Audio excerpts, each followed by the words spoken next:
தேவையானது நல்லா எல்லாமே நல்லா க்ளீன் பண்ணி வச்சுட்டேன்.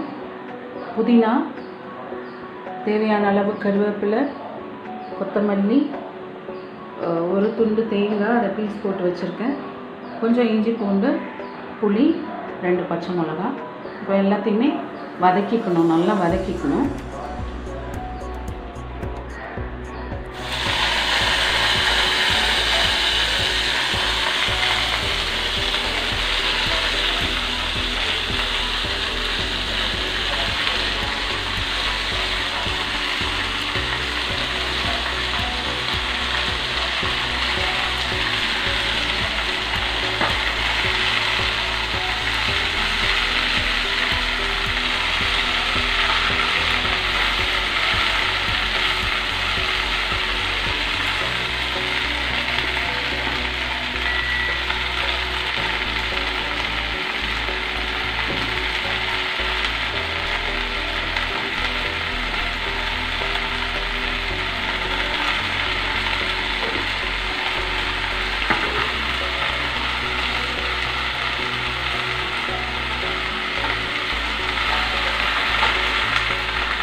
இது கூட தேவையான அளவு உப்பு சேர்த்துக்கலாம்.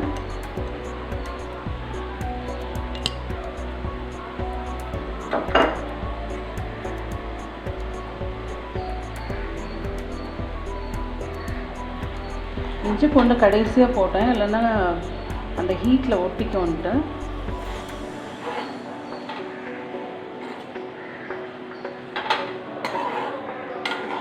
அவ்வளோதான், நல்லா வதங்கிடுச்சு.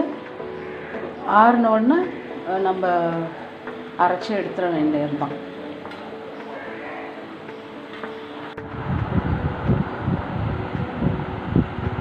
பாருங்கள், இப்போது நல்லா ஆற வச்சுட்டு மிக்சியில் அரைச்சி எடுத்துட்டேன்.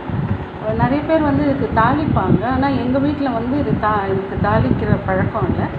அப்படியே யூஸ் பண்ணிக்கலாம். ரொம்ப டேஸ்டியாக இருக்குது. நீங்களும் ட்ரை பண்ணி பாருங்கள். தேங்க்யூ.